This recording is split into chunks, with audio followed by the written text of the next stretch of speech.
What's going on, y'all? This is OBB, the Diecast news guy, bringing you all another NASCAR Diecast review, next-gen version, sponsored by our good friends at E2 Apparel. Make sure to check them out at your nearest NASCAR racetracks, as you guys get all the latest merchandise for NASCAR, including the next-gen diecast that are made by Lion Racing. But without further ado, let's go ahead and start off this next-gen review on a very popular driver and a very popular paint scheme.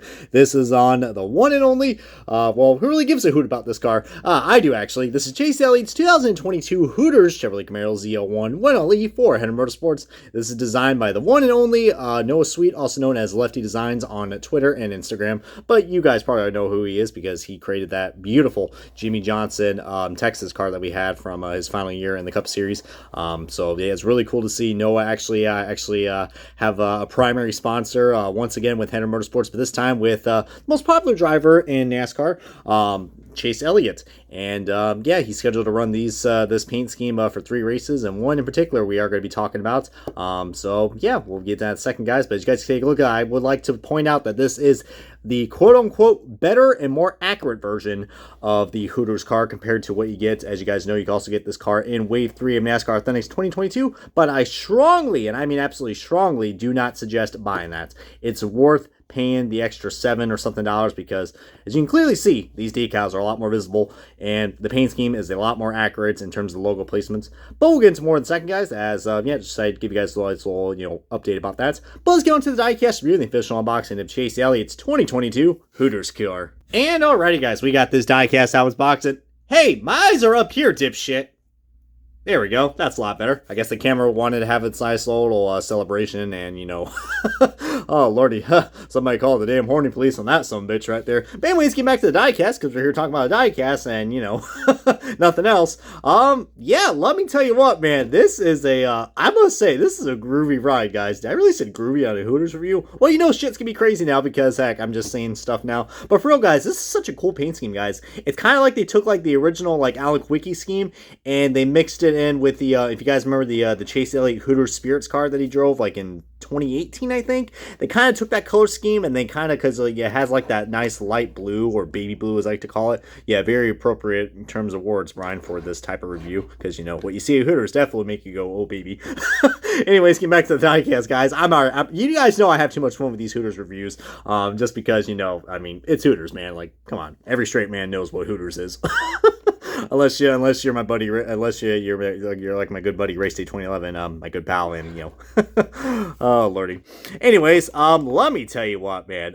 What an interesting paint scheme, guys. As you guys know, Chase Elliott just recently just ran this car, I say a few months ago. So not really recently, but he will be for the playoffs. I think he's planning to run this at the Bristol night race, so pretty appropriate. He always runs that Hooters car in the night race, even though it's not a night owl car anymore. It's just this beauty that we got from Lefty Designs. Freaking amazing that he got the opportunity to create another primary paint scheme for a Hendrick driver. And looks like the Goodyear Eagle got ripped off, right? Got a little ripped off right there. But you also see that this car also does have the gunmetal finish that we got on most of the Hendrick cars, except for Kyle Larson, because I guess. But this one isn't really too bad or distracting. I mean, it actually looks pretty decent compared to the Bowman and the Byron cars. But he's planning to drive this also at the Las Vegas playoff race, and he also did like I said, ran this at the Gateway race, which of course the Gateway race of course had a oh, I'm sorry, I should probably say it by its corporate sponsors, Worldwide Technology Raceway. Yeah, I'm gonna still say Gateway because that's how I roll, baby.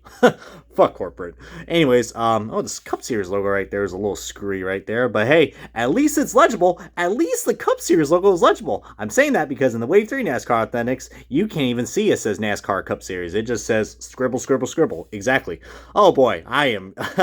And a lot of people are wondering, have I found Wave 3 yet? I have not, but once I find those in stores, man, you thought one rant review was bad enough? How about I got to rant 3 cars from that review, from that wave, because my lord. But you can also see right here, this car does not have the Chevrolet logo, which is awesome because I have to point out again, the NASCAR Thanks version has the Chevrolet logo, and I think also the A-Shock logo is also moved here. And a lot of people are like, oh, it's the engine drink sponsor. It's got to be on a base. Nope. As you can see right here, it clearly was not on a base, and there's no holes in the chassis, which is cool. By the way, nice little plastic chassis we got right there, because I don't think the metal chassis diecast are quite worth it. Hey, like I said, I did pick this up at the Chase Elliott hauler from E2 Apparel, and this diecast definitely sold out along with the A-Shot car. So and his Kelly Blue Book, but I didn't pick up the Kelly Blue Book. Looks like the Hooters logo is a little cockeyed, but my lord, oh god, even the freaking even the rack right there, if you know what I mean. I mean, clearly, yeah, I mean. Come on, like, you got to be a dumbass to not even know, like, what those two things are, all right? I'm trying to keep this as PG rated as possible, but it's kind of hard, so PG-13, definitely not R, because if it was R, we show the whole thing. Anyways, but yeah, I mean, you clearly see if you've ever been to Hooters, you probably know what that shit is. Also, a quick shout out to the guys at Garage Guys. I kind of said that right there, guys within guys. They're a big sponsor of Hooters, and I don't know, decided to give them a little shout because I met those guys before. Dale and Chase are really cool guys, and yeah, and they're also good friends and my buddies as well.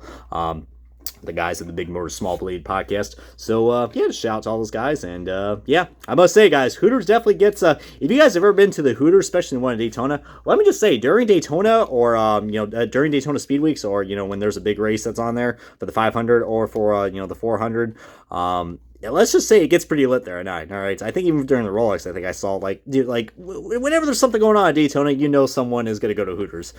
I mean, because it's such a cool vibe, I think this car kind of gives that off a little bit too. But as you can tell, that this is probably a gateway race version because look at all the hair specs and all this crap we got going on right here. This is a new feature that we got from Lionel Racing. Every time we have a white, we have a white base car, we always have like dust specks because heck, and little pieces of hair because heck, that's probably from the Hooters girls for all we know, so.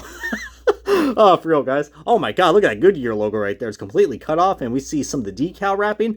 But hey, like I said, it is a lot, and I mean a lot better than the Wave 3 variant. And we see we got a nice little front end right there. Oh god, the 9's hugging the grill. Like I said, at least everything's legible, so that's good. Coming out of this side right here, of course, we got the good old owl. I really do like the placement of the logos, guys. I think putting the owl right front and center is just perfect because, when you think of Hooters, you definitely think of that owl, am I right? Yeah, you definitely, and I mean definitely think of that owl. Anyways, all right, we are getting, oh, Lord, I don't want to be a simp in this review, but my lordy, man. In all seriousness, guys, I absolutely love the colors on this, man. It kind of has a nice little, it kind of feels like it's a throwback, but it's not really, man, but just my lord, guys. And like I said, like the sponsors and the logo placement is just beautiful. I mean, Lefty did an amazing job putting they really utilize the space very well on this. Like every place where a sponsor can be at is perfectly where it's at. Take notes, and I mean take notes. Lumar window film, all right, because that was an absolutely horrific car. And how do you guys place the logos? This is how you do it, man. This is how you do it. Oh god, the T is wrinkled. My goodness, we can't have the T's wrinkled in this review. Follow me to Hooters. That's probably something you don't want to say unless you get bitch slapped. All right, Camaro, and we got ourselves a lot of, we got ourselves a nice little gradient right here. We got like a very faint blue, but it's like a sky blue Camaro. It looks like the spoiler is leaking black. Yeah, the spoiler is leaking black. I never thought I would say that, but yeah, quality control is finest. We got some Napa Auto Parts, which is very legible, but of course we got more race marks to it. Elliott, and if you guys do not know, he is an Elliott, and there's a paint chip inside the windshield as well. But again, what I like to say, what do you think I'm going to say? It's still a lot better than the crap we got from Wave 3. So, I can't really complain about all the little miscues because, Lionel's never going to get a perfect diecast, and this is probably the best we got at the moment. But now, with that in mind, guys, as you see, we're going to take a look at this beauty one more time because we're about to start the best part in this review, which is the side-by-side comparison. As I'm trying to, fiddle around trying to find the Hooters car, we got ourselves the Night Owl car from 2020, which, of course, pretty much sold out, or 2021. Hey, look at me, I don't even know what year it is. Let's see, what does this say? 2020. Yeah, okay, it's 2020. It's the same car as 2021, just without the Mountain Dew logo. Gotta miss the Dew in NASCAR. But of course, I mean, see the Hooters as well. Even the owl. The owl is kind of has the old owl to it, which is pretty cool. They don't have I don't know, that new owl doesn't look too bad, but I don't know, it seems like it's out of place. I mean, that right there just gives me a lot of Alan Quickie vibes right there, man. So I don't know, every time you see the Hooters car, you just think of Alan Quickie because it's just such an iconic car, man. It definitely is. But I don't know, don't get me wrong, I absolutely love the Night Owl car. I mean, it was cool that they brought it back again for 2021. I feel like maybe they could have bring it back again, but I don't know, guys. I mean, I think it would look, I don't know. I mean, I don't really know. I mean, I think that brown owl right there, it might work, but I don't know. But, heck, I'm really glad that Hooters went back with this old owl because, heck, that works so much better, man. Don't know if I'm a big fan of the gunmetal rims. To be honest with you guys, it does look a little distracting, but, heck, that's That's technically accurate of what Henrik has. I mean, the front, like if you put this car at an angle, I don't know. I think the front wheels actually look a lot better than the back. But Lionel's very inconsistent with the paint quality on the rims, so can't say I'm not surprised right there. Coming out to the back, of course, we do got big difference in the the both of these chassis for the diecast. That's down right here. So yeah. See right here, a lot more squares on the Gen 6, and here a lot more curvier and narrower. So heck, that is really cool. Just can't get enough of just how wide these next gens are, man. I always say it all the time, but man, when you actually see these things in person, like front to ass view, I mean, holy Christ, dude. I'm talking about the car. These things are freaking wide. And is there a freaking paint chip on the Universe logo? Oh, Jesus. Oh my, I thought that was a sun glare, but nope, that is a nice little white wrinkle paint chip or whatever. Some more hair. Jesus Christ, I thought this hair came from my cats, but nope. It's a Hooters hair, damn it. Oh no. Then again, if you have hair in your Hooters food, I think it is probably when you file a lawsuit, or I don't know, become a Karen or something like that. But anyways, I hope you guys enjoyed this very random but entertaining diecast review of Chase Elliott's 2022 Hooters Chevrolet Camaro ZL1 1 Elite for Henry Motorsports. Feel free to comment below if you have anything else to share right here, as I think I felt like I've had too much already. Maybe I did win to Hooters after all. Heck, who doesn't love beer? But yeah. That's gonna wrap it up right here, guys. Thank you guys so much for watching. Appreciate you guys' continued support in these next gens. I got one more in the books for you guys, and yeah, see you guys next time on the diecast review. This has been OBB. Catch you guys next time.